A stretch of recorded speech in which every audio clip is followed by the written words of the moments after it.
So welcome to session 13 of the Sprint Coach Mentoring Program. Tonight's guest speaker is Mr. Dan Pfaff, who will present on Plan B programming in inclement weather environments. But again, I'd like to welcome our mentoring program coaches, our National Relay program coaches, coaches of National Relay squad members, plus associates of the HP program. Also join us at some point tonight is Brie Golden, Chair of AI Development Committee and former Chair of our HP Committee, and who's been a strong supporter of this program since the start. Also join us at some point is Kerry Hill, who will present to us in May. He's hoping to log in from New Zealand. We're honoured to have Dan present to us here in Ireland. Dan was supposed to come to us last May, and unfortunately that never happened, and hopefully we can get around to that again when times allow. So trying to find the correct words when you're talking about Dan Pfaff and when you're trying to introduce him is not an easy feat. So I'm lucky that someone else was in this situation before, so I found a couple of words online, so I'm just going to steal that, if that's okay. So Dan's resume includes 49 Olympians with 9 Olympic medalists, 9 World Championship medalists, plus 5 world record holders. He's directed athletes 57 national records across multiple events. He had served on 5 Olympic Games staffs in 5 different countries and has lectured in 27 countries and is published in over 20 countries. So yeah, very, very, very honoured to have you here, Dan. Thanks a million. Format for tonight's workshop will be that of the last workshop with Tanya. So Dan will present for approximately 1 hour, and then we'll be open to take questions after that. So please take notes on any questions you have and keep them until afterwards. Dan is quite happy too, if there's a slide that you really want to discuss, he's quite happy for you to jump in at that point. So tonight's session will be recorded and slides will be just distributed at a later date. So over to you, Dan. You ready? Yeah. Thanks.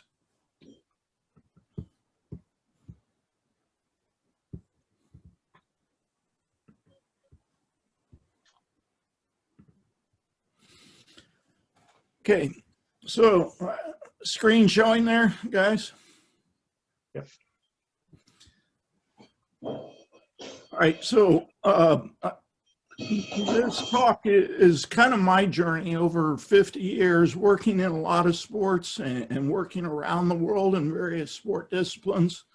Obviously, my first love and most of my work's in track and field, so this will be specific to track and field, but I think it's applicable to a lot of sports. Like currently with COVID, we're battling all kinds of barriers and obstacles. Like I had NHL ice hockey guys 6-week break right in the middle of playoffs, and we had to keep these guys sharp because as soon as the quarantine got lifted, they were right back in it. So this is a current topic. And the big rocks I want to emphasize is how do we minimize or handle the training gaps, meaning how do we keep from certain qualities and items detraining or lessen that effect? And I think it's important in this process that we identify the essentials and above all have safe teaching environments. So hopefully, and there's a very experienced group that we have on tonight, so a lot of this will just confirm what you're currently doing and how you're going about it and practicing it. So it's always nice to get confirmation you're on the right path. And again, I don't have all the answers and I'm not a genius, but I have failed thousands and thousands of times. And a lot of this stuff comes from the school of hard knocks, so to speak. Hopefully, this will spur you to expand some of your network influences and influencers on how to tackle this. The emotions are high. You know, I've got athletes that are locked down, can't even find an indoor facility. I've got athletes currently training that might have access to a facility once a week. I've got plenty of athletes who no access to strength training rooms. So it's a puzzle and it's worldwide. I consult right now currently in over 42 countries and it's the same everywhere.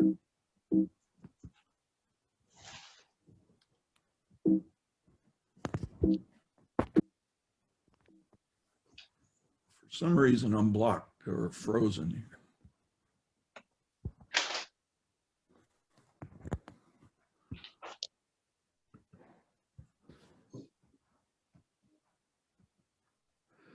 So thirdly, I hope tonight's talk spurns some discussion and improves and enhances the debriefs with your staff, if you have staff members, or with peers that you coach beside or along, with the athletes you coach, with parents that are involved, or spouses or significant others.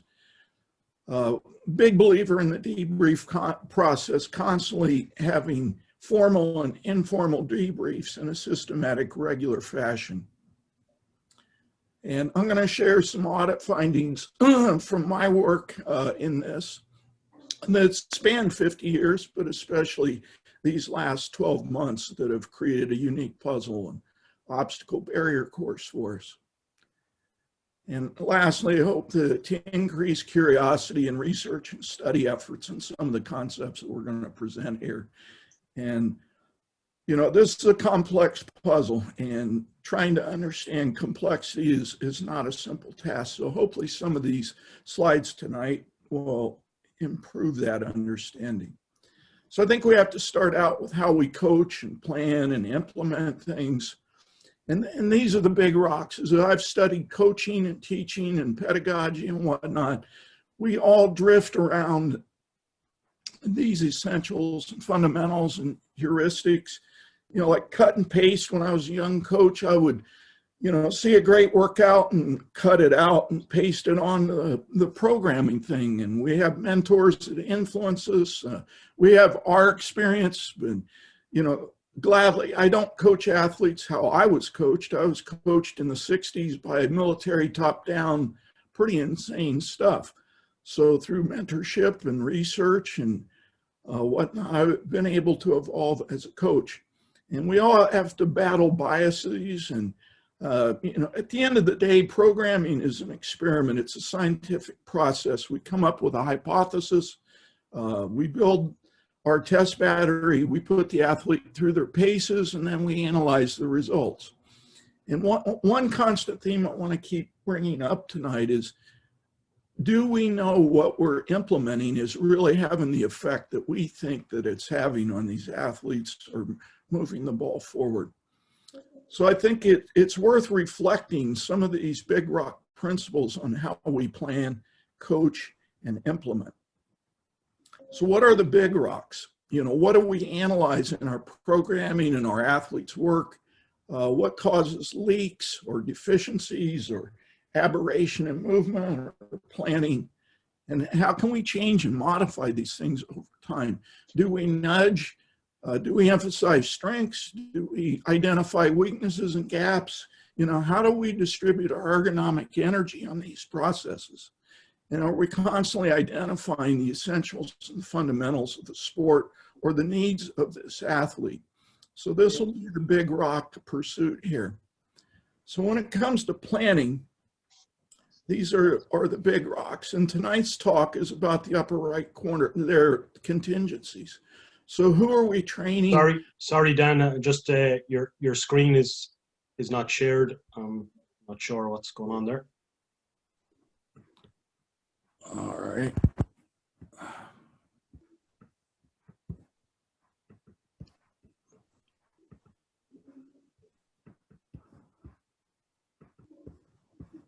How about now? Yeah, you're back in action. Yeah, thank you. All right, sorry guys, we're having an ice storm here, so internet's kind of in and out. So on planning, tonight's section will be a lot on contingencies, you know, plan B or adaptive training. But that still circles around these essentials. Who are we training? What items are we going to train? Where are we going to do it? Which is tricky in these times. The big thing for me is always have a why and have layers of why you're training a menu item. When are you going to do it? And how are you going to do it? So these are the balls that we're going to juggle and explore a little bit tonight, with the emphasis being on contingency planning. I'm a student of military history, and von Clausewitz, the famous Prussian general, was genius on contingency planning. So if you're looking for an outside source, highly recommend that text.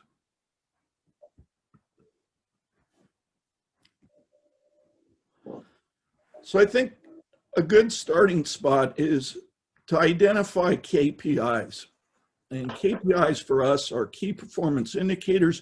These are things that we identify that actually improve, enhance, and develop performance. But it's a double-edged sword. There's also key performance inhibitors. These are things that we do as a coach, or that the environment creates barriers or obstacles, or the athlete creates themselves.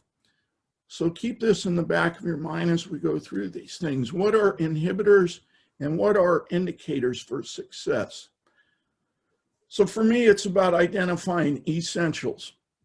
So what menu items can we put in the program that give us the most bang for the buck in these rankings, these hierarchical rankings of KPIs?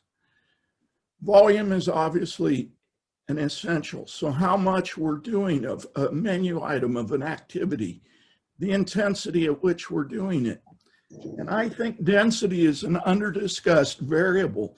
And what we mean by density is how frequently do we do this in a time period. So if you're doing acceleration development sessions, do you do that once a week, twice a week, 3 times a week? Those are density factors. If you're weight training, do you lift once a week, twice a week, once every 2 weeks?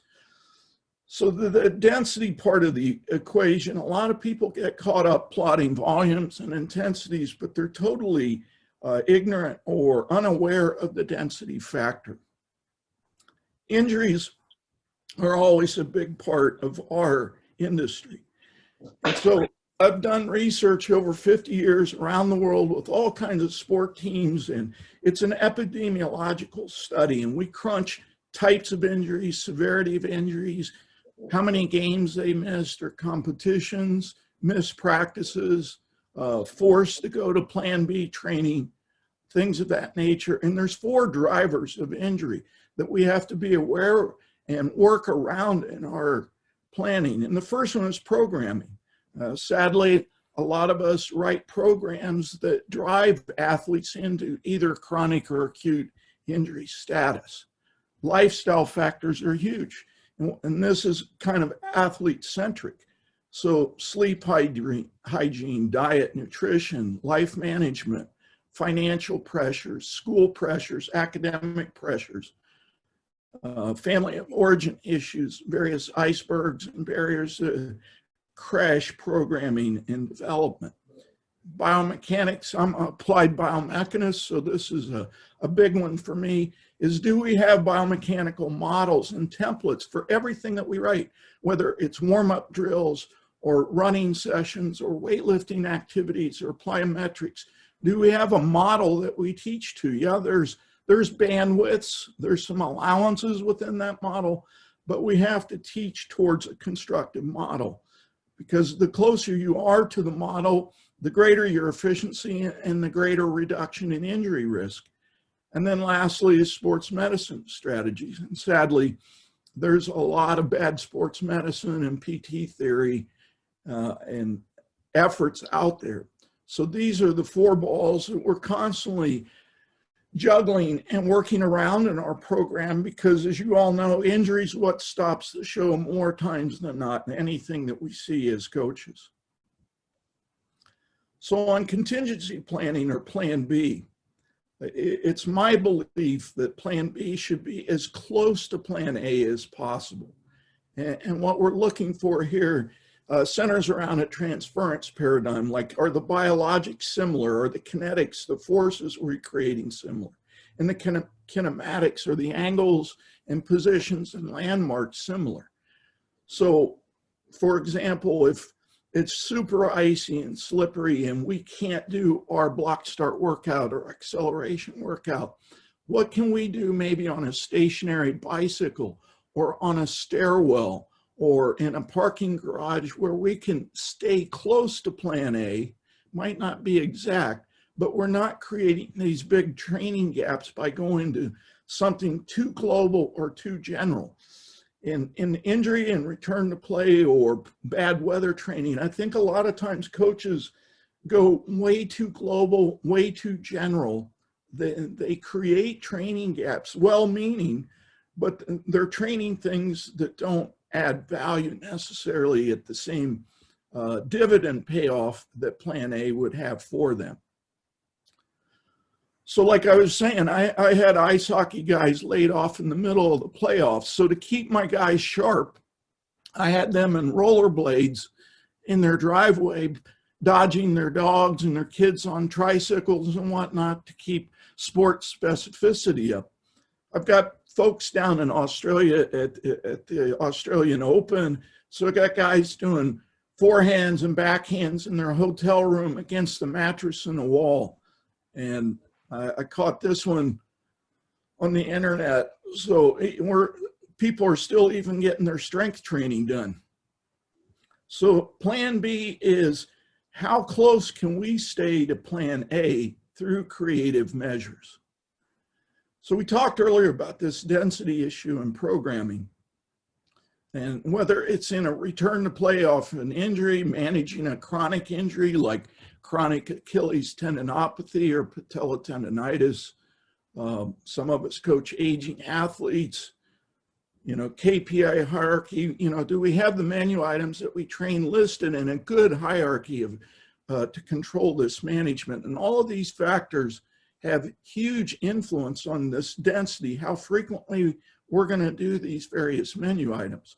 So to make common sense to the athlete, I use the analogy of biological battery conservation. And I think there's a huge gap in the research on what we call refractory phase or dynamics. So we all have seen research and studies, hey, if I don't weight train for 6 weeks, this quality goes down X and that quality goes down Y. But the question is, if I start back training, does it take the same amount of time to get back? And the answer is no. And this study is centered around what we call refractory phase dynamics.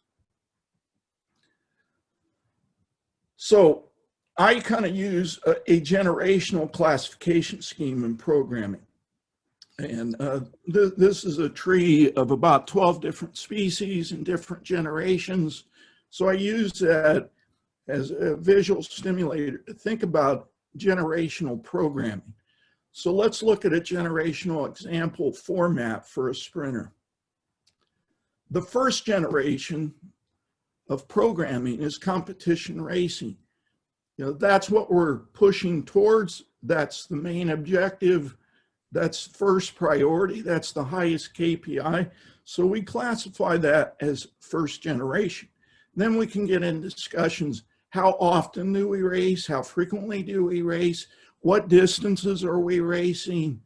Do we do doubles and triples in the same competition?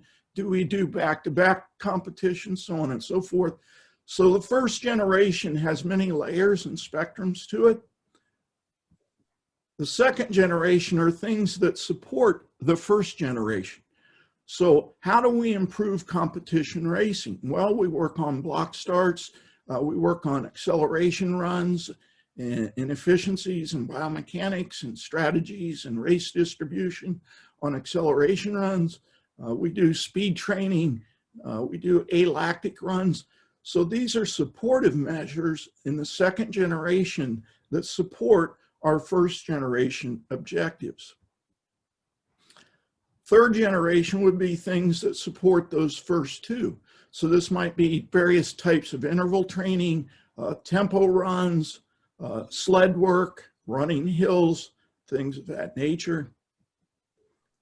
And the fourth generational work supports the first three generations. So these would have menu items that are emphasizing various weight training programs and exercises, plyometrics, various throwing exercises for power expression and development, perhaps gymnastics for mobility and body control, circuits, whether it's body weight circuits or med ball circuits, things like that, and wellness exercises, so things we do to help prevent or control injury factor.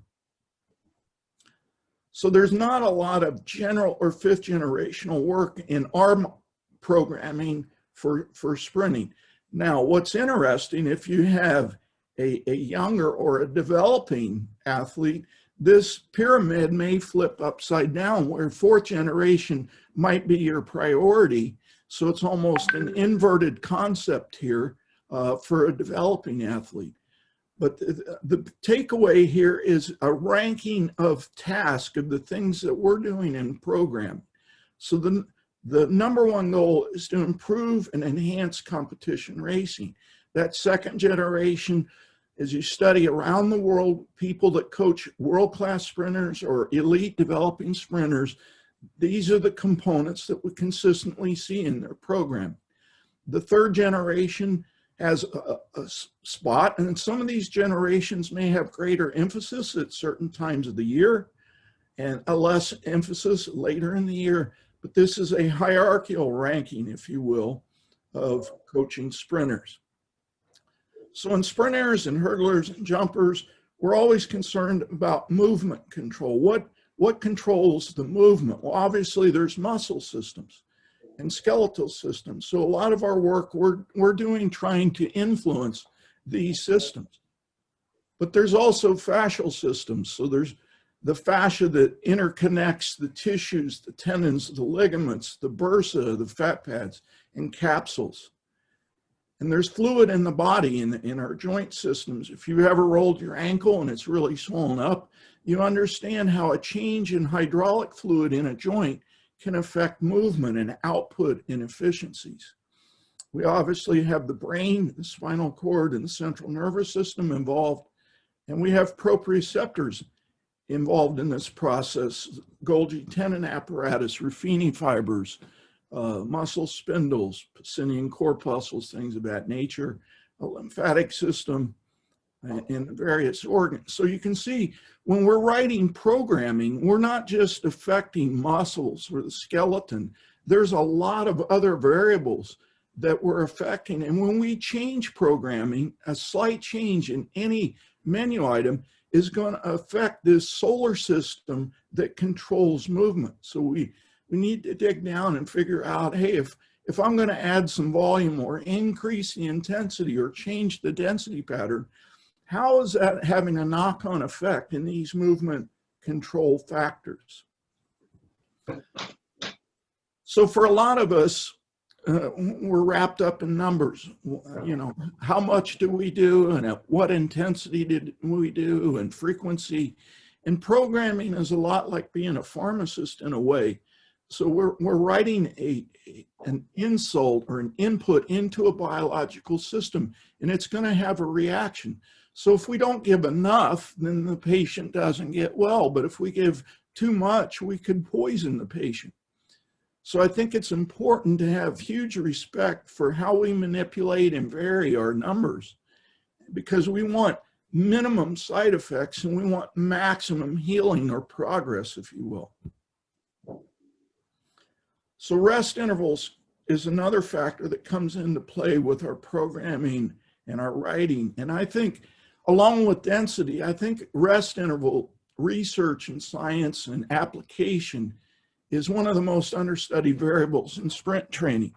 Let's be honest, we spend a lot of time researching and thinking and experimenting with sets and reps and numbers within the sets and reps and the intensity that we do each one of these things. But when it comes to rest intervals, we kind of borrow ideas from swimming or endurance running. Well, let's use 90 seconds or 2 minutes or 3 minutes. We don't really understand all of the biologics that are being affected by the menu item that we're creating there.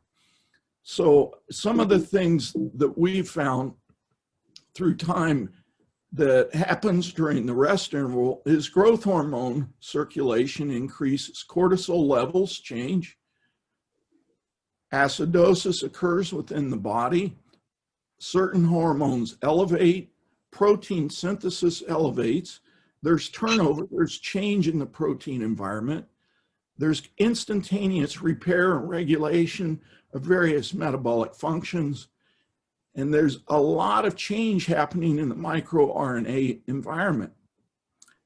And obviously there's huge regulation inputs on the vascular and anabolic adaptive responses. So I point all of this out because I want to encourage people to start studying and researching and thinking about rest intervals. I think when I audit programs around the world in any sport, rest intervals kind of is an afterthought. And I think it's low-hanging fruit that we may not be exploring enough. So we talked earlier about a refractory period. So a lot of this comes from cardiac research, post-stent application or transplant or what have you. And what we mean by refractory is if you stop something, how long before things come back online? And I'll give you a classic example. I coached the American record holder in the pole vault, Brad Walker, a 6:04 jumper. And he was burnt out and fighting injuries, and he retired for 18 months. And then the Olympics were coming up around, and he goes, like, I want to start back, and I want to change how I train and what I do.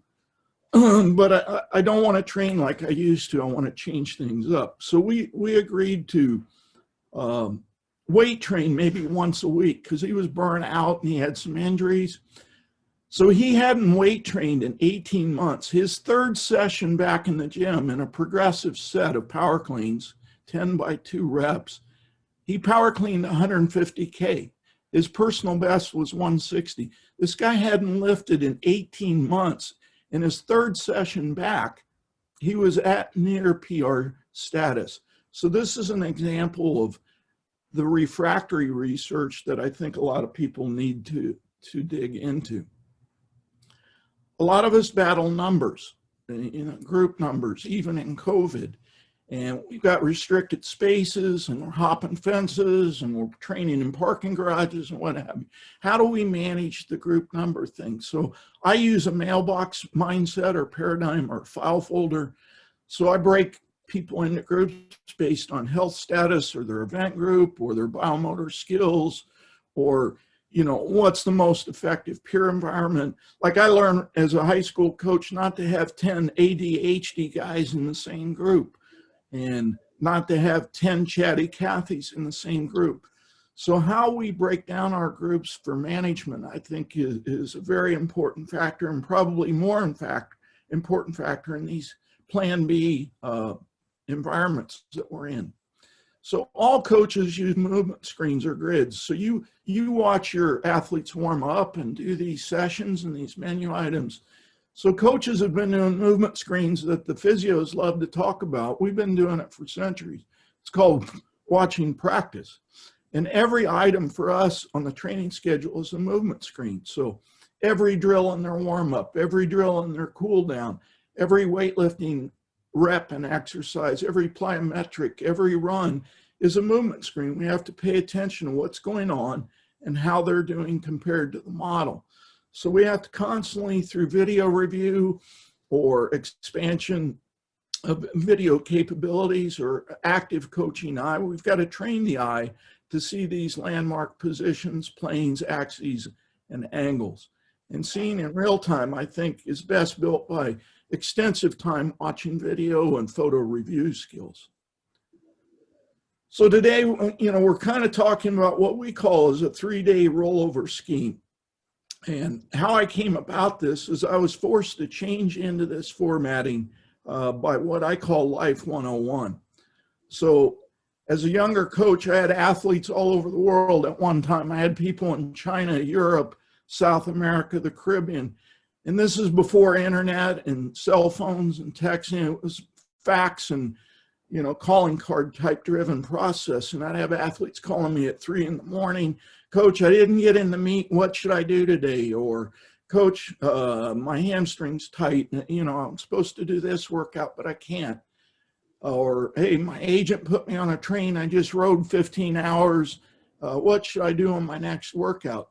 So trying to manage that chaos forced me to abandon classic periodization and programming. So like I said, this is before email, Dropbox, Skype. This is in the old days. My wife wasn't happy getting calls at 3 a.m. and me spending entire weekends writing programs and faxing them all over the world with a phone bill that cost more than my mortgage. There are a lot of environmental factors going on. So weather, I'd have some kids in the Caribbean, other kids in Sweden where it was raining sideways and 3 degrees. Meet promoters, letting athletes in and not letting athletes in, and agents playing the game, all the things that we play with that interrupt normal programming. Facilities and equipment. Back in the 70s and 80s, you couldn't find a weight room in Europe. So, what's plan B for strength and power training, while people were over there? Because in the US, our athletes would go to Europe for 3 months. They wouldn't return. They couldn't afford to return. So they were living out of a suitcase, sneaking onto tracks for workouts, and definitely exploring plan B. Travel issues were endless.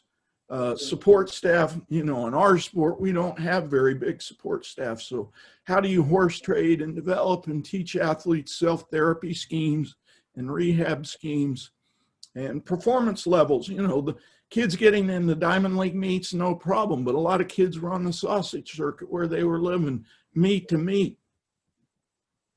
The health of the athlete and the length of the season. And obviously the end thing was paying the bills. So these were some of the balls that I was juggling that forced me to change how I did programming. So if we look at a training session, generally, we all have a warm-up scheme, and then hopefully our first hierarchical activity is something that has a high technical or neural demand. After we do that, we usually segue to some kind of power or elastic strength routine. And then we kind of finish up with certain wellness programs. We might try to kickstart parasympathetic response through various general strength, special strength, and regeneration activities. And we normally have some kind of cool down plan. So this is kind of the template that I use in writing the daily plan for this 3-day rollover.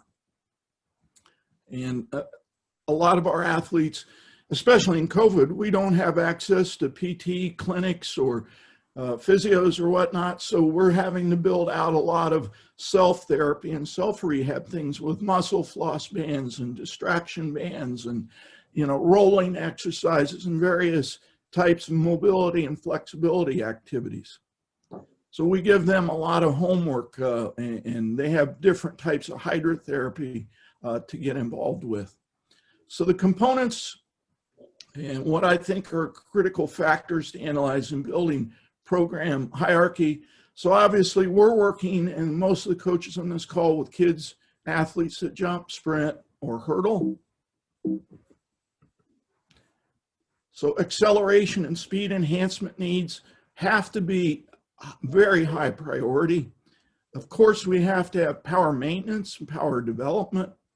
We have to constantly build in recovery.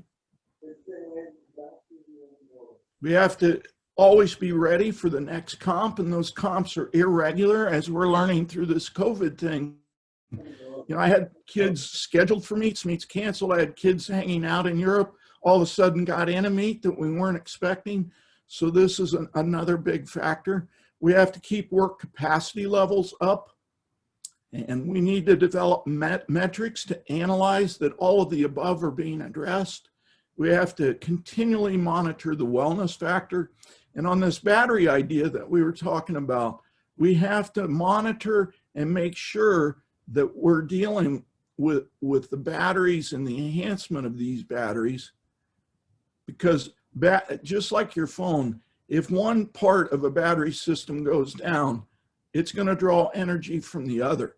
So monitoring and finding ways to recharge the emotional batteries, the mental batteries, and the physical batteries is a juggling act, if you will.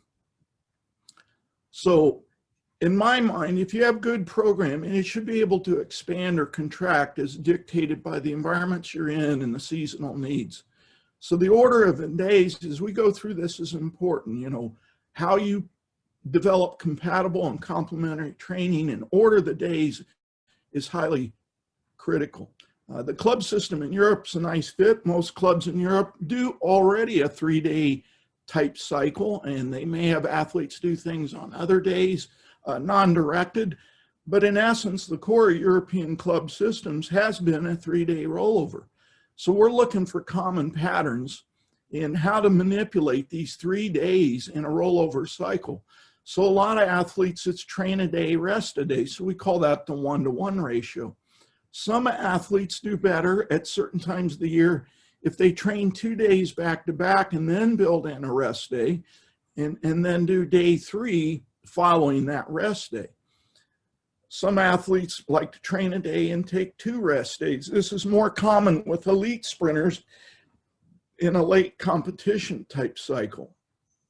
So looking at the patterns of where you put the day are another variable at hand. So I'm going to give an example here of what a day 1 looks like for our athletes. So we have a specific warm-up, and we give them options. It could be warm-up A if they're feeling great and a lot of energy and the weather's good, or warm-up B is a modified A in case they're sore, tight, or the weather is terrible. And then we constantly have a grid in this warm-up that we're watching and measuring things through to make sure they're ready for the activity. So our day 1 work is primarily an acceleration development, or if we have a jumper, it might be approach work. So we write in ranges. So these runs could be 10 meters, 20 meters, 30, 40, depending on needs, weather, health. So if I've got really bad weather and a somewhat sore athlete, I'm probably going to stick more towards the 10 meter, 15 meter, 20 meter because there's lower risk.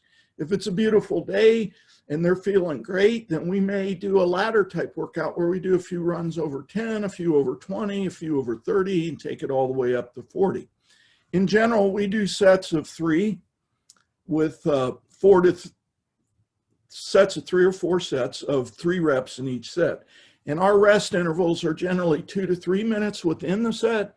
And you can see big rest intervals between the sets because we're trying to keep output levels super high, biomechanical efficiency is very high, so on and so forth. Now, if it's a bad weather day, that 8 to 12 between sets may not be the right approach. But realize if you reduce that, you're going to reduce the overall impact on certain biological systems, as we talked about earlier. Now, how we do this acceleration work, it could be blocks or rollovers or flies or handicap starts, things like that, but we're emphasizing mechanics and rhythm and relaxation within this work. And some of our kids who have high work capacities, we might do a hybrid workout on this day where we do that acceleration work, and then after a nice break, we might come back with some special speed endurance runs. After that, then we're going to segue into power enhancement or development or maintenance. So we might do various plyometric activities, multiple jump things like hopping over hurdles. The distance varies with needs and demands, as does the spacing between them. If hopping or plyometrics is a risk because of an injury or soreness or weather, then we might multiple throw instead of multiple jump. And a grenade series, an example, overhead back between the leg forward, and repeating those 2 activities with hops before we launch the ball. So as you can see, we did a warm-up, we did an acceleration theme. Some of the athletes might have done a speed endurance hybrid, and then we segued into power. From there, we would go into the weight room. And if we have access and time, we may split the day into 2 sessions. If we did, we would stop after the multiple jumps and then come back to the second session for this weight training. So with our sprinters, we do various forms of Olympic lifts and all kinds of presses and pulls with the upper body. And we have leg exercises that we do, you know, anywhere from squat, lunge, Romanian deadlift, hex bar deadlifts, what have you. And then we have various ancillary lifts to toughen and vaccinate the body against stress, like Russian twist exercises and negative toe risers, eccentric lower shank exercises. And then we have a designed cool down for those athletes. And then we prescribe the hydrotherapy session and the fascial work. If they have a therapist, if they don't, then the fascial work is some programming that we do, like with muscle floss bands and nerve flossing exercises. So our day 2 We have a unique warm-up for day 2. It's happy to share our various warm-up activities. If you contact me, I'm happy to share our workbook. So this would be jump-specific technical training, like with the jumpers. So they might do approaches and short-run jumps, or some competition jumps, or a sprinter might be technical runs, or some sort of tempo type running on the grass. And for us, we stay around the 50-meter mark, and we try to stay around 6 to 8 runs. And we do full recovery because we're doing this as an extensive recovery workout. From there, we'll segue into various general strength workouts, medicine ball workouts, hurdle mobility type training. And then again, we have a unique cool down designed to unwind the body and rehance the system for future work. And then we have prescribed therapy activities there also. So a special note here is we're using this 3rd generational work as a multiple analysis grid. It's not only raising parasympathetic response, but we're using affecting range of movement and reactiveness and postures and angles that they're exhibiting through this. I think a lot of times when coaches send athletes to do circuit training, they kind of check out. They don't watch the circuit training carefully and monitor these things to see if improvement or aberration or compensation is occurring in those activities. So our day 3, again, a unique warm-up, and we usually have quite a bit of soft tissue work before the practice, whether that's self-led or therapy-led, that's dependent on your environment. This is our speed or special speed endurance. So we'll cycle this, like first time through day 3, we may work on speed, and the second time through day 3, we might work on special speed endurance. So activities that would be included in this, we might do 2 to 3 sets, again, writing in ranges, because I'm not smart enough to predict exactly or precisely how an athlete's going to rock up on day 3. So I give them an option. We're going to at least do 2 sets, but if things are going really well, we're going to do 3 sets. We're going to do 3 runs in each set, and we're going to run 40 to 60 meters because that's speed for us. Speed for me is defined, where do you hit a 10-meter zone where you're producing the top speed possible at your current stage of training. So for a younger developmental athlete, a speed run might be 40 meters, where a world-class male, it might be 60. Within this session, we're going to use 2 to 4 minute rest within that set. And you can see we're using big rest between the sets. And we found that if we don't use those kind of rest intervals, the output and the mechanics degrade, and we're not really training or moving the ball forward like we think we're doing.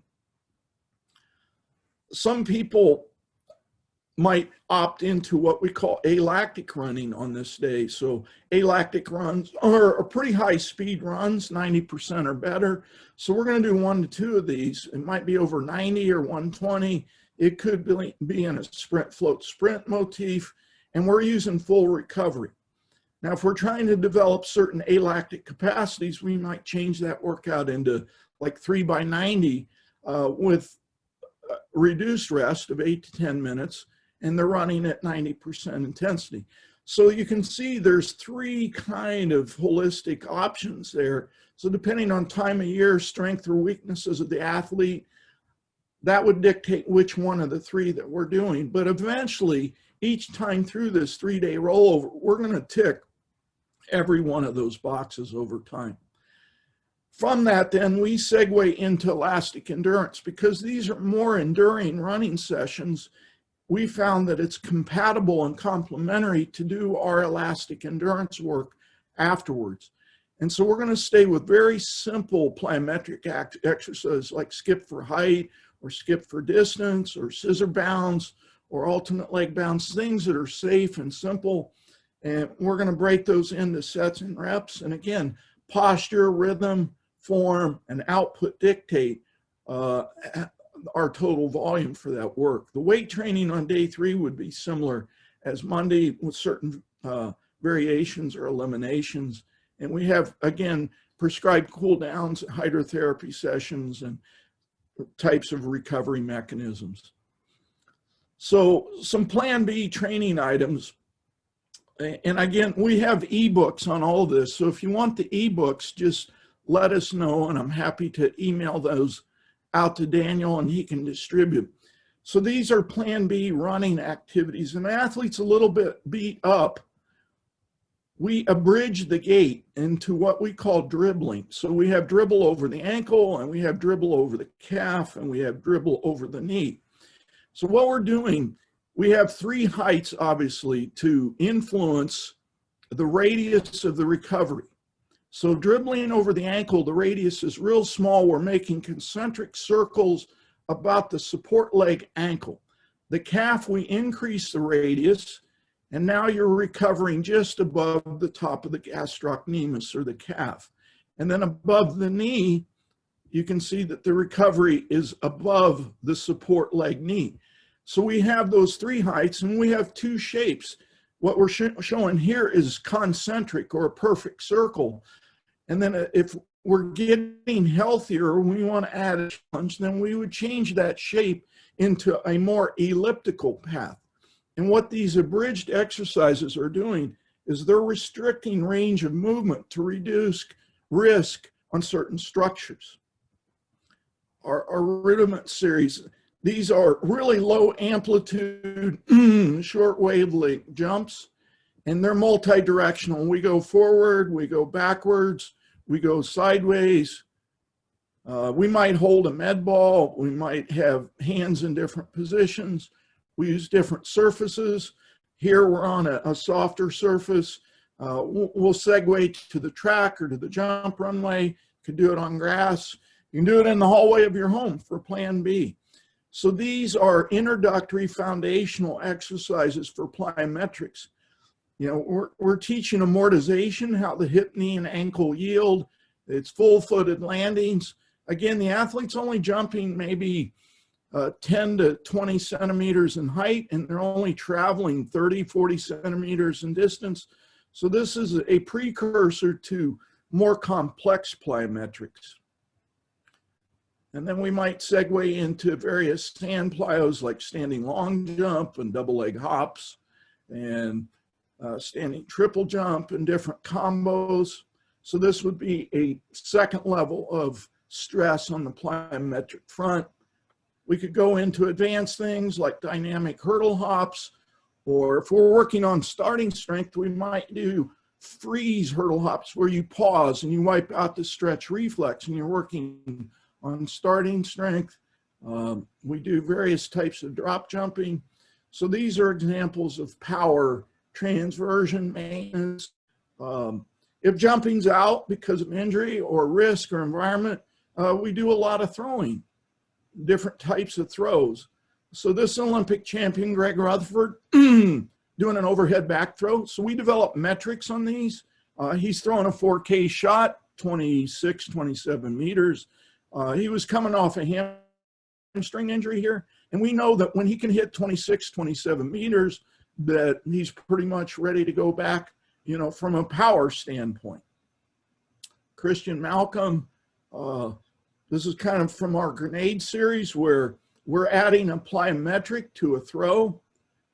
And some of the things we're monitoring is the path of the center of gravity as he explodes and projects, and the path of the ball that he's projecting. Because sprinting is projecting. We're projecting our body through space. And the athlete's ability to project obstacles or barriers or implements and their body synced up is an important biomotor quality and test. So I keep hearing, well, it's too cold to sprint or do power. Well, I work with skiers and bobsleigh. So I just had a girl finish sixth in the world skeleton champs. It was -20 with a wind chill of -30. And she had her fastest times of the year on the run in before the jump to the sled. So these people are sprinting at world-class levels in pretty extreme conditions. A friend of mine in Illinois runs a training center. It was -3, and this kid clocked 24 miles an hour. So if you warm up well, and you stay vigilant. A lot of things happen. This is Johnny Peacock, 2 times Paralympian that I coach in Loughborough. So he was doing a bounding workout the last time they had snow there, no problem. And we're measuring angles and contact times and speed across the ground. So some of the things that we've used are portable propane heaters and dining tents, you know, to get out of the temperature of the rain. Various options, you know. I had NFL guys with no weight room, so they were doing isometrics against the truck bumper, or doing sled runs with the truck, or running an empty stadium. One guy was running in a parking garage. So there's a lot of options if you're creative for your menu items. These are our ancillary bike workouts. So we've done a lot of testing in the lab with various gas collections and live blood lines, looking at various biochemical factors. So if we have an acceleration workout, you know, we have certain schemes that can replicate that. If we have a speed workout, we have certain things and schemes that work on that. And special speed endurance, you can create all kinds of things by manipulating seat height and posture and the amount of resistance. And we try to get the cadence or the frequency on the pedaling to mimic the frequency they'd have on the track. And a lot of people say, well, I can't afford a stationary bike. Well, one of my guys in South Africa, you know, built his own stationary bike platform there in the bottom corner. So there's always a way if there's curiosity and interest. Another thing that we do, Kevin Tyler, one of my colleagues at Altus, he trained guys in a 60-meter haul. He had 2 runners, 44-second runners, and the longest they could ever run was like 60 meters in this building.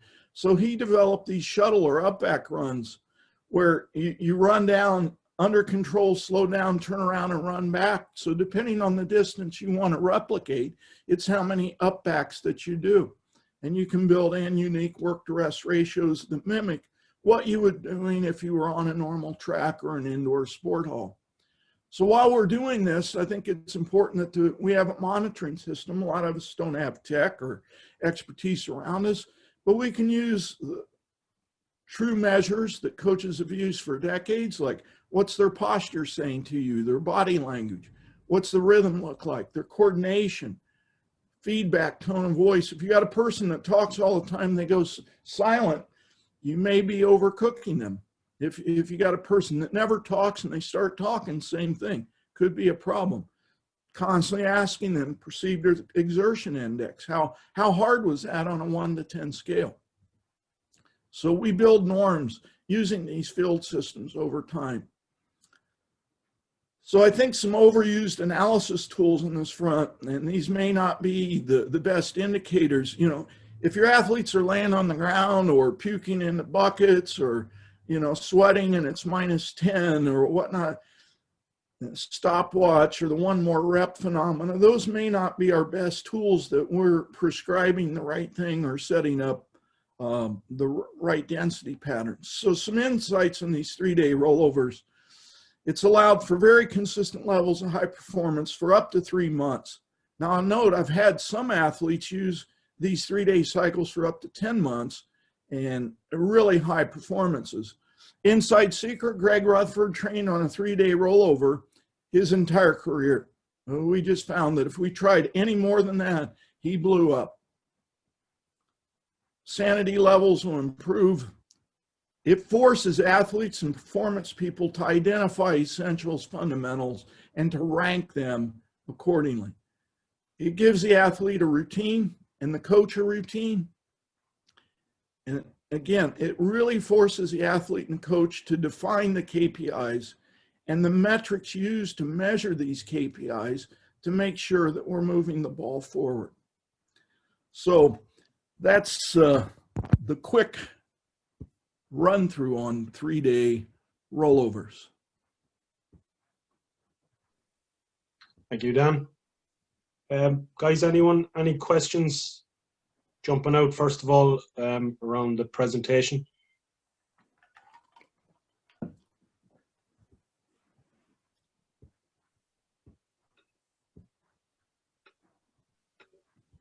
I must have put him to sleep, Daniel. Dan, I'll start. I have one. Just obviously we're next week. We have a micro meet, and a lot of the coaches online would have athletes participating. We have very limited access to indoor arenas, and at some of the coaches online maybe have no access to tracks. So you're trying to prepare athletes for a race, and it may be their first race of the season. There's parts of the country where it's snowing. Have you ever come across that scenario before, where you're preparing from their first race of the season, no access to facilities? Yeah. If so, what would you do in that scenario? I know you've covered some of it already. Yeah, so, you know, it depends on the race. Is it 600? Is it a 200? Is it 400? So on and so forth. So that's the first thing. And then I would look at, have we touched upon and do we know where we're at on the key principles of the race? So 60, have they been able to get in the blocks? If not, well, can we get a set of blocks at home and they just practice coming to set and holding set, or maybe firing out the first step into the couch or something like that? So how close can we stay to each one of those components? Yeah, we know in 60 meters, they're going to sprint for 7 seconds. We on a bike or in a parking garage, on stairs, you know, in their apartment building, that replicate those time durations. So again, I would try to treat it like what would we be doing the week before this first race if things were perfect? And then I was like, okay, we can't do that. How can I do each one of those things in a plan B manner, if you will? And anyone else on the presentation first? Can you hear me there, Daniel? Okay. Go ahead, Jeremy. Yeah. Yeah, sorry. Hi, Dan. Just on the 3-day cycle. So you said Greg Rutherford obviously did it all his career, whilst others can almost maintain it for 10 months. But your typical experience is it something that athletes, does it have a shelf life over a period of time? You know, can it be done through a competition phase, or what your experience is around that? So primarily it started out as a way to manage during comp season. You know, like the guys are all over the world. How can we write flexible, fluid programming where they understand how to manipulate? Like, so like on a Diamond League week, you know, maybe we do day 1 on Monday. Day 2, we do therapy and recovery. On the 3rd day of the week, maybe we do day 2. Then on Thursday, we take an active rest day. On Friday, we do a pre-meet warm-up day. Saturday, we do the meeting. Sunday, we have a recovery day scheme. We may not get to day 3 till the following Monday, so to speak. So it can expand or contract. Say a guy's got a week where there's no meeting. He's got 2 weeks in between. Well, I might do day 1 and 2 back to back, a rest day, do day 3. I may load things a little tighter because I've got windows of time. So your speed second, speed third. What in between there is very athlete specific. You know, you could have big travel. So, you know, like to China for a Diamond League meet, and I get in 2 days before. Well, the first day is just get out, move. And then the second day is a pre-meet or something like that. So we didn't get any training done in that block.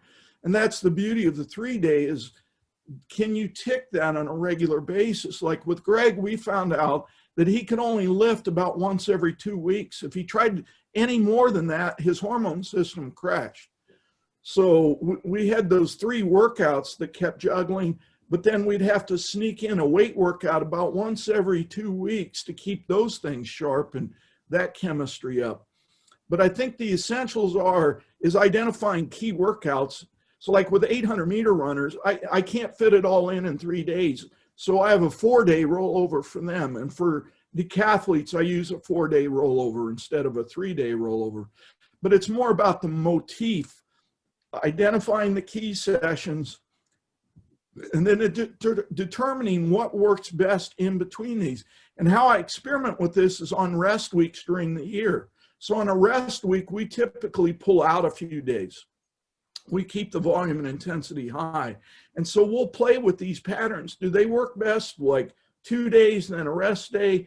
Is the rest day active rest or is it complete rest? Like Carl Lewis would take 2 complete days of no training before a big race. That's what worked for him. Now I've had other guys, if we have a Diamond League meet in the evening, they've got to do a morning workout or they come out flat.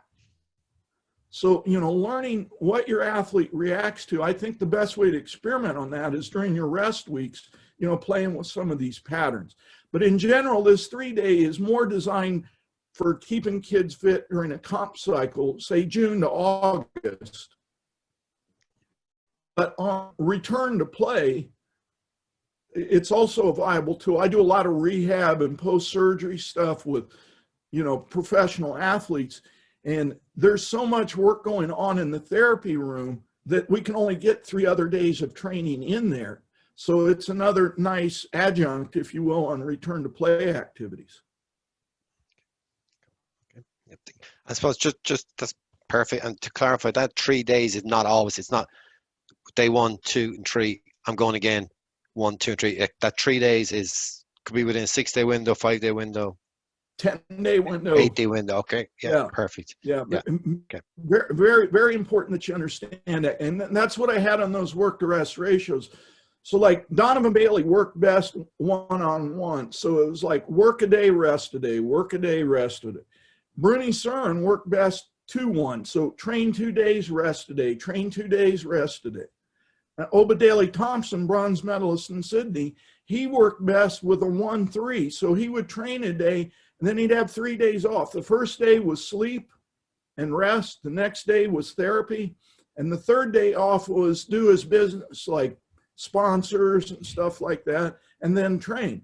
So it took us a while to figure, you know, that out. And the beauty with Greg is we had so much resources where we could test saliva and blood and EMG tests. You know, it sped up our learning curve on him, what his numbers were best. Thank you. Yeah. Great. Any other questions?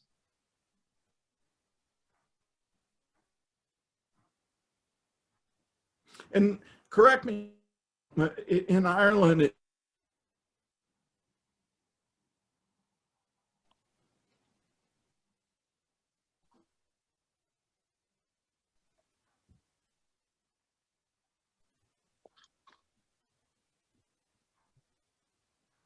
Daniel. Sorry, Dan, I lost you there. Yeah, can you hear me? I think I went down there. Sorry about that. Yeah, I was asking in Ireland with club system, is it generally a 3-day-a-week format? Have you enough time, Dan? It depends, I suppose, when we have access to facilities, maybe other sports using the same facilities. I suppose the most common thing would be a Tuesday, Thursday, Saturday, or Sunday. Especially at the juvenile level, and sometimes that's kept as you work through the age groups. It varies around the country and with different groups. So one thing I found interesting when I went to work in London, I analyzed a lot of programming and success and all of that, and I started noticing in the UK their juniors always did super well at Euros and Worlds and youth and all of that. And they were training in a club environment generally, so 3 days a week. And then when they became seniors and moved to the training center, started training 6 days a week with multiple sessions, their performance went down and the injuries went through the roof. So that just said to me, the segue from 3-day-a-week training to 6 was done too radically, too fast, and maybe too intensely.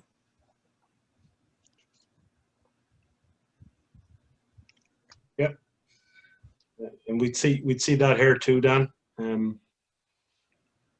With people moving from the youth into junior and then into senior, and I suppose that was something that Tanya talked about us last month. Has anyone any questions on anything Anything else for Dan, maybe moving away from the presentation? Actually, Dan, yeah, I'd wonder, we had a discussion last night with some long jump coaches, and it was a discussion on the pros and cons of undulating periodization versus traditional. But really what we're talking about here, this is like undulating in its micro form. Yeah. But maybe as a second part to it, really, should we assume that if you're doing this type of training, that you would have had built a really solid base of the traditional form of periodization before you kind of go into this? Well, I'm pretty biased on that, so consumer warning. I really struggle with this concept of base. You know, I'm always asking coaches and athletes a base of what? So I'll give you an example. Like NBA guys don't train classically. They play basketball their whole career. But yet when we test them on certain biologics like max VO2, lactate tolerance, lactate capacity, they're elite through the roof, through just playing basketball. So I think a lot of times we're going down the wrong road building, quote, base. Like a high jumper runs 10 steps and jumps. Why are they running 300s, 5,000 meter runs in the forest or whatnot? There's no way any of that stuff translates into being a good high jumper. Now, are there fundamental sport movements that you have to acquire and skills and whatnot? But I think this idea of conditioning and base is way overrated. And I think it discourages a lot of athletes from sport.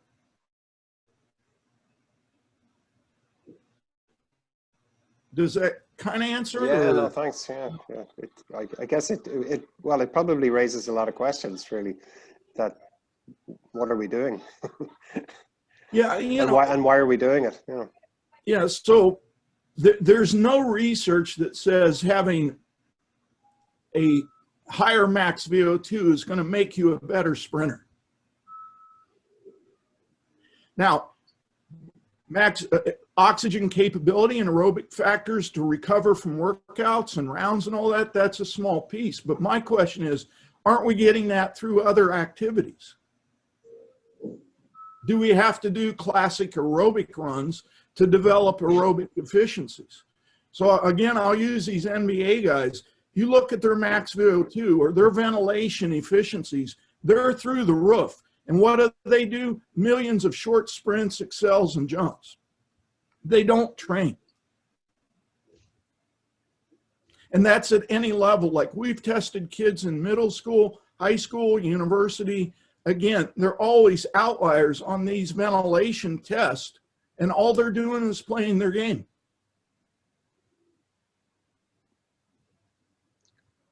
Thanks. Yeah. Cheers. Yeah. You know, and I fight this too with tempo training and whatnot. You know, the first question in tempo is, are you trying to develop biochemistry or are you trying to develop recovery? So that's the first dichotomy there. And the second dichotomy is, what is their posture and mechanics during the process? If they're getting in really bad postures and mechanics, are you promoting injuries?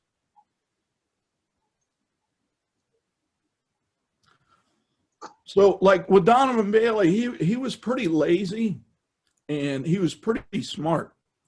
And when I talked to him about speed endurance, I said, what's the longest you've ever run? And he said, probably 100 meters in a race. I was like, okay. I said, well, what do you think about some 150s or 200s? He goes, well, I'm a 100-meter guy. Why would I do that shit? So I tried to explain some things to him. He's like, I don't know. I'll try it. So we tried a 150 workout, 6 150s, just relax. By the third run, he was bent over, feet way out in front of him, arms flailing. I was like, stop, you know, we're done. He goes, what do you think? I was like, well, I don't think speed endurance is going to be your strong suit. So that's where I came up with the upback idea. So I said, look, on Saturdays, our speed endurance day, I'm going to have you do a build up 60 meters, slow down under control, turn right around and run back 60 meters. Can you do that? Yeah. And he goes, yeah, it makes sense. I get 2 chances to work on my transition and my drive phase and then get up to my game and then shut it down. I kind of like that workout. So I was getting 120s out of him, just getting it a different way.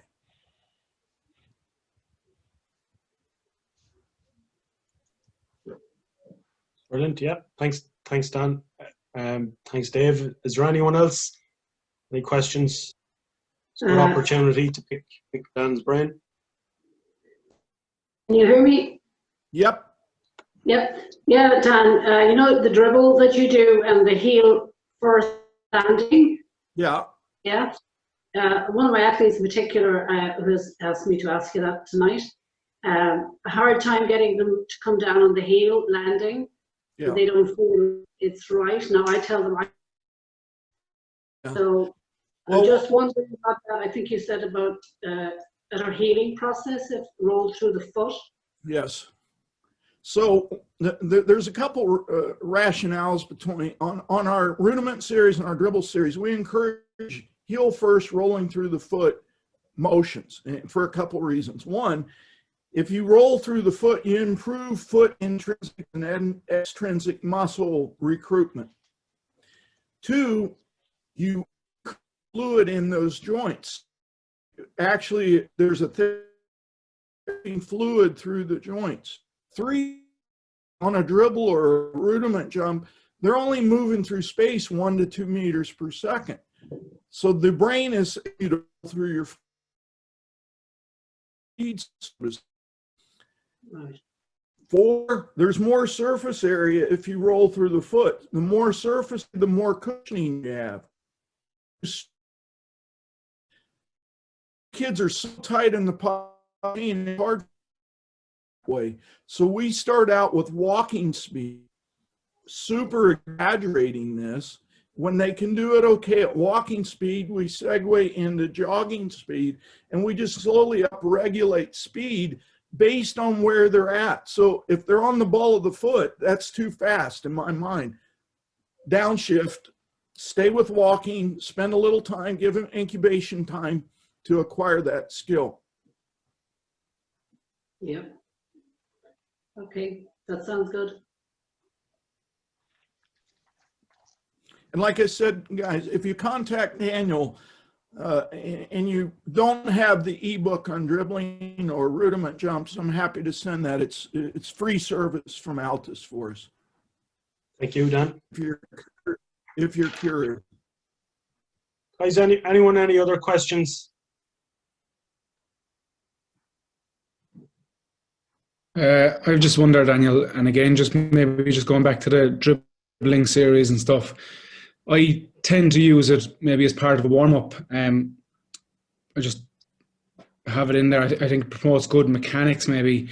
I'm just wondering what does Dan, I don't know whether, I know Dan spoke about 2 different warm-ups, and maybe there's other stuff that has been mentioned there at the end of a session, like some hurdle jumps and throws and stuff that maybe I tend to do as part of a warm-up with the group. And I'm just wondering, is it wrong to have those type of activities in the warm-up, and are they better at the end of a session? Oh, very good question. All of the dribble exercises are in our warm-up. It's a staple. Now, we will vary speed. Like some days we do them walking speed, some days jogging speed, some days at a faster speed. Some days have themes, so it's everything over the ankle. Another day it might be over the calf. Another day it might be over the knee. So we create variance in our warm-up with the heights and the shapes. It might be concentric or elliptical, but it's always in the warm-up. Some of the rudiment jumps are what we call activation exercises before a block start workout or before our jumpers jump. And the same with the throws or the hurdle hops. Are you using them as an activation instigator? If so, that's good. Now, caution, if it's going to be an activation instigator, it can't be a lot. It's just enough to get that engine running. and then you're out. Where if you put it later in the workout, you can probably do a little more capacity workout safely. Yeah, that makes sense. Yeah, perfect. Yeah. Thank you. Thanks, Alan. Good questions, Daniel. Sharp group. Do you mind if I ask another one there? Sure.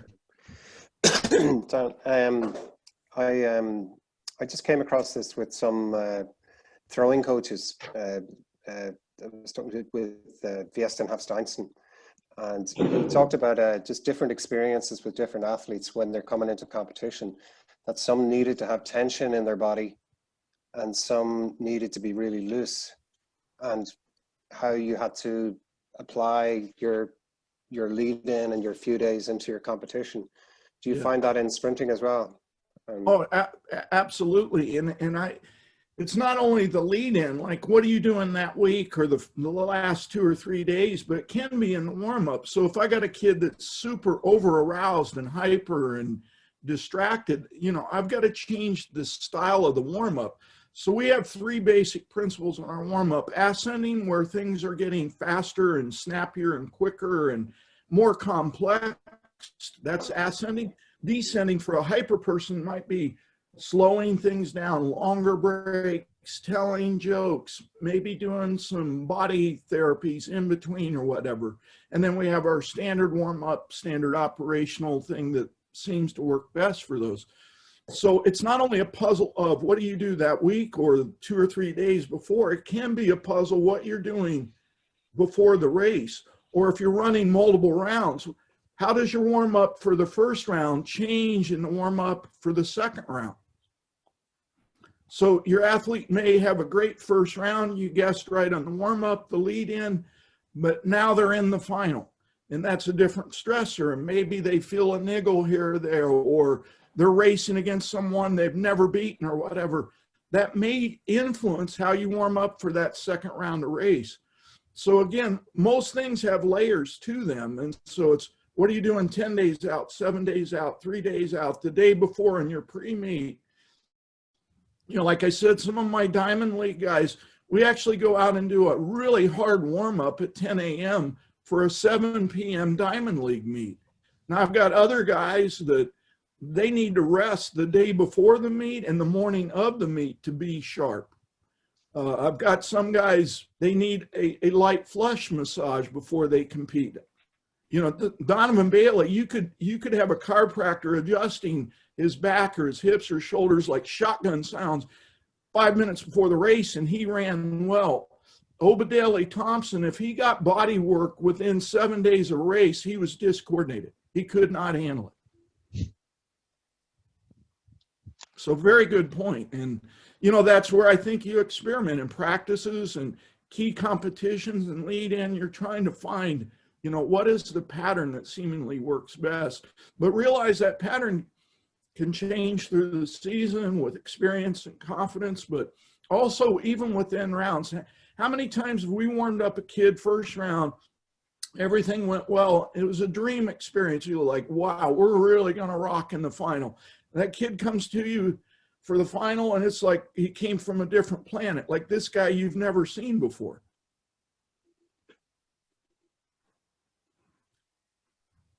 It's great. Thanks, Dan. Dave, anybody, any other questions?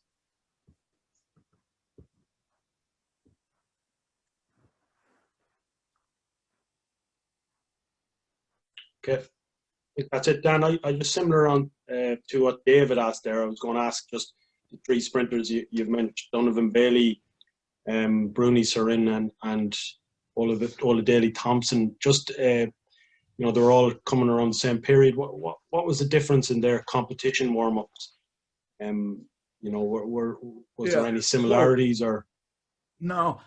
So Opa, lazy and nervous and all about conserving energy. So he would do a few sprint drills so our medical team could make sure everything was online, that we didn't need to do any last minute stuff.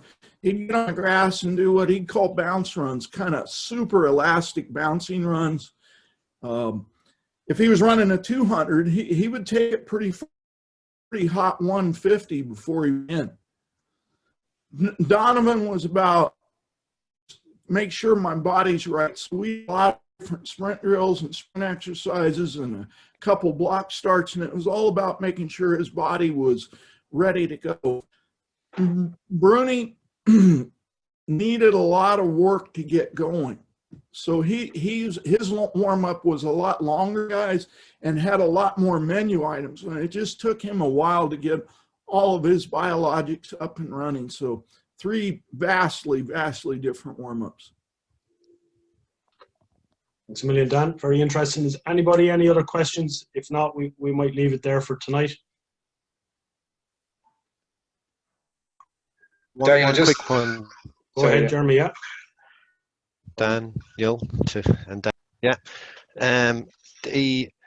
You mentioned, interestingly, KPIs, right? And I like the way you say indicators and inhibitors as well. So I think, you know, I could probably list off a dozen key performance indicators, right? You know, the boxes that we're ticking. But I'm trying to think, when you were saying, I was trying, what would be key performance inhibitors other than not hitting those, ticking those boxes? Do you have any examples of what you would classify as an inhibitor from your experiences? So one file folder is lifestyle. So sleep hygiene, diet, nutrition, life management, finances, academic pressure, relationship pressures, things like that. So those are inhibitors. Sports medicine support can be an inhibitor. So one of my audit things is how many practices were Plan B versus Plan A? Well, Plan B practices tell me that the medical team's not doing their job. How many missed competitions? Well, that again can tell me the medical team scheme failed. Could be biomechanics, like some kids are addicted to staying low and grinding on the ground on their start. Well, that's an inhibitor.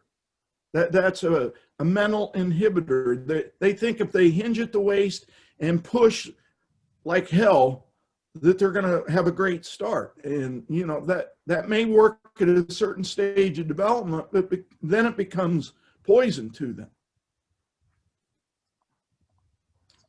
So inhibitors to me are either, you know, lifestyle or biomechanics or sports medicine, any of the big 4, or programming. Like, you know, if you're a coach that believes in base and a lot of aerobic conditioning, that could be an inhibitor for a short sprinter. So the program inhibitor. So it's almost the 4 drivers of injury that they're the inhibitors. Yeah. Most out in those 4 balls. Yeah. Okay. All right. Okay. Yeah. Question. If I jump in with one there? Go ahead, yeah. Just back to the warm-ups again, sorry, just taking that like competition warm-up thoughts back to training. If you had those 3 guys in the same group day to day for your training, how warm them up for the same session? Is it a case of they do certain elements together and then do their own bits, or how would you work that? Well, we always met at a similar time, but like Bruni knew he needed more stuff, so he always came a half hour early. Oben didn't like to do shit, so he always came a half hour late. And Donovan always wanted a lot of therapy, so he might show up 3 hours early and get on the table for 3 hours before workout. So, and it got so bad that at one time I had 28 people in the sprint group, everybody under 10-20. And they were so competitive that I have to break them into groups to avoid practice on certain workouts. And we have a parking garage above the track. And I caught these guys coming early with binoculars, and they were timing the groups that went before them. So managing groups is always interesting. Cheers, thanks. Thanks, Jared. Any other questions, guys? Question, can you hear me? It's Paul here. I hear someone coming in there. Can you hear me? Yeah. Go ahead. It's Paul here. I have one quick question. In terms of recovery, you talked about the time difference for recovery. I guess really, you know, from an observation point of view, are you seeing even heart rate recovery as well for certain speed, endurance, specific turn-ups and backs? Yeah, you can use heart rate. It'll give you a rough grid. You know, obviously, if you got a young male or female and they're at 180 after 3 minutes, and you're trying to do quality work, you're not going to get quality work. So, you know, as a first layer, I think heart rate's very valuable. And, you know, all of our guys know how to take a neck pulse, and I count, and I mix it up so that they don't get clever on me. I might go 6 seconds or 10 seconds, and I'll say, multiply your count by X. You know, I learned that the hard way. I had to keep mixing up my time interval because, you know, if they were in a hurry or the weather was shitty, everybody lied. So I had to get creative with the heart rate monitoring. Great, thanks. Yeah. Thanks, Paul. Any other questions, guys? Daniel, Dan, just one back on the base training you were talking about. I take it you're not the type to do a high amount of aerobic training. So just wondering if you thought one of the main benefits of the base training was actually that the athletes got a break from some of the neural fatigue and stuff that you couldn't really do 50 weeks a year. No, I think that's a very valid point, but I think I would caution that if you're doing aerobic training, make sure posture, rhythm, and whatnot, like you're not putting gas on the fire on chronic injury factors or acute injury factors. And psychologically that, you know, that there's buy-in there. You know, like if I tell a world-class high jumper we're going to do an easy 5K run through the woods, they're not going to line up and volunteer for that workout. So, you know, does it fit the mindset? You know, like I'm working with 350-pound interior linemen in the NFL. So I can get them on a Stairmaster or a bike or an elliptical, but they're not going to go on the ground for, you know, a 20-minute fartlek or something. But just in terms of some of your, you know, like Obadiah Thompson, a high neural athlete, you know, who's got massive output, you know, because he's like a Ferrari, he can actually tire himself out more. So maybe he needs time away from the neural stuff. Yeah. So Oba was one of the few guys that did what I would call recovery tempo training. So for him, you know, 6 to 10 times 100 meters on the grass, just hyper bounce, really loose, so on and so forth, was very restorative to him. Yeah, makes sense. Where, you know, if I told Donovan, we're going to do 10 easy hundreds, he wouldn't have come to practice. Well, at least he can run 9.85 win the Olympics, eh? Yeah. Makes up for it a bit. What was funny though, that Bruni, like we did a lot of testing for those bike workouts. So we were in the lab trying different power ratios and cranks and, you know, all kinds of stuff. And we were collecting gas and open bloodline. And the researchers thought Bruni was real thick, muscular, super powerful and all that. And they thought he would be really low on max VO2 and on max oxygen transport. And he was more like a 400-meter runner. They were shocked. And he did no classic interval training his entire career. Yeah, it would make sense though that type of athlete needed longer for the warm-up. Yeah. For the other guys though. Yeah.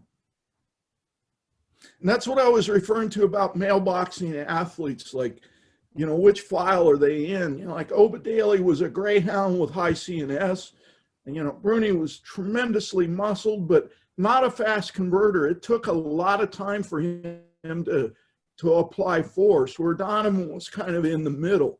Like Greg Rutherford's what I call a dynamic hybrid. So on the start, he was very muscular, power driven, but upright sprinting, he was very elastic and fascial. And then on the jump itself, he was kind of in the middle in terms of impulse time on the board. So even within the athlete, they may exhibit certain characteristics or qualities depending on the phase of the run. So, you know, from 0 to 30, they may be one type of athlete, from 40 to 70, another, and then from 70 home, yet again another. So I think sometimes we mailbox kids a little too tightly and color them and say, you're an endurance sprinter, or you're a start sprinter, or you're a middle race sprinter, when are we really addressing all of the components in their training? Yeah. Interesting. Good question, though.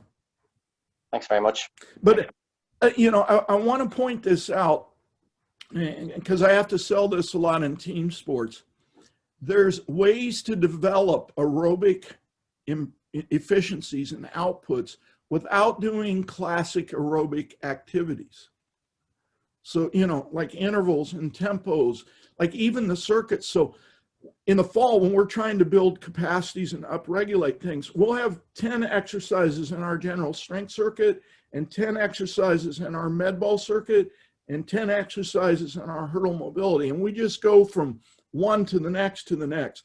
So to do those 3 activities takes 20 minutes. Heart rate monitors on, they never drop below 180. So we got an aerobic workout doing more specific type work. Like I coach throwers, so in the fall we'll do real high set numbers. So like 16 sets of 1 or 14 sets of 2s. And usually guys are taking about 2-minute recovery, and we got heart rate monitors on them. Those guys never drop below 160. And it takes 50 minutes to do that workout. So they did a 50-minute aerobic workout via Olympic lifting. Kind of on that, to that point, and sort of a bit of a digression back to the point you had about when you came to the UK and you saw the kids who used to be doing 3-day cycles almost accidentally and then went to full-time setups. That's probably possibly because there were multi-sport kids playing basketball, playing, you know, so they were still getting their big rocks in those 3 days, but then they were also doing their aerobic playing. Yeah, football, three of the best sprinters were boxers, so they were in the boxing gym the other days. Yeah.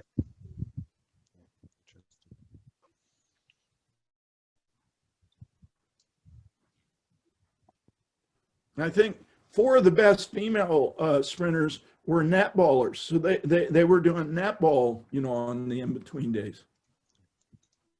It's interesting. We did a statistical breakdown. We went to some of the top under 23 countries and world junior countries and Euro junior countries.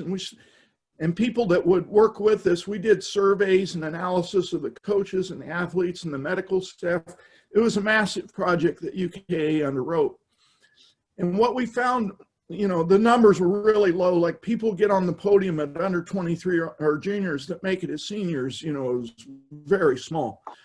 And so we're looking at what were some of the common reasons why not. And it was injuries, kind of derailed the bus. And there's multiple factors why they never recovered or whatnot. So it could have been the medical team. It could have been the coach not complying with the medical team, or the athlete not being, you know, there's a lot of things going on there. But what was more common was the athletes stayed with their coach and the program didn't evolve. They just did more, or did it harder, or did it more often. And that broke the camel's back, so to speak.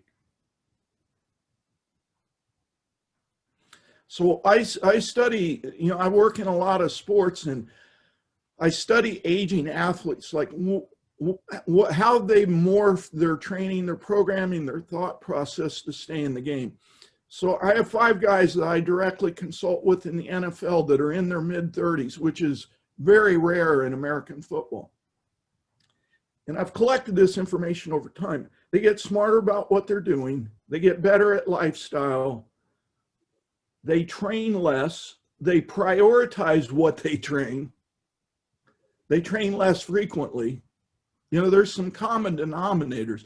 Now, yeah, not all of us have 35, but we can see the trend where our well-meaning instinct, 18, let's do a little more, or let's do it harder, or let's do it more frequently. And that works for a certain period of time, and then that shelf life disappears.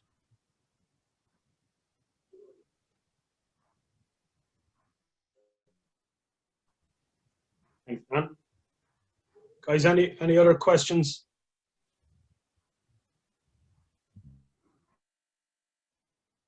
Okay, Dan, we might leave it there. If that's okay. Thanks a million, everyone, for joining us tonight. I just want to especially thank Dan. Dan's a pleasure to deal with. You send him an email, and before you've finished hitting send, he's got a reply back to you. So it is really easy to deal with Dan. He was supposed to come over to us last year. That's on ice. We hope to do that maybe when time allows. So we look forward to that. Thanks a million, Dan. Thanks, everyone. 3-day cycle, is it? Thanks for having me. And any supportive material, just get in touch with Daniel and I'll send it. Cheers. Yeah, please do. Very much. Thanks very much. Thanks, Stay everyone. safe. Cheers, guys. Thanks, everyone. Good night. Thank you.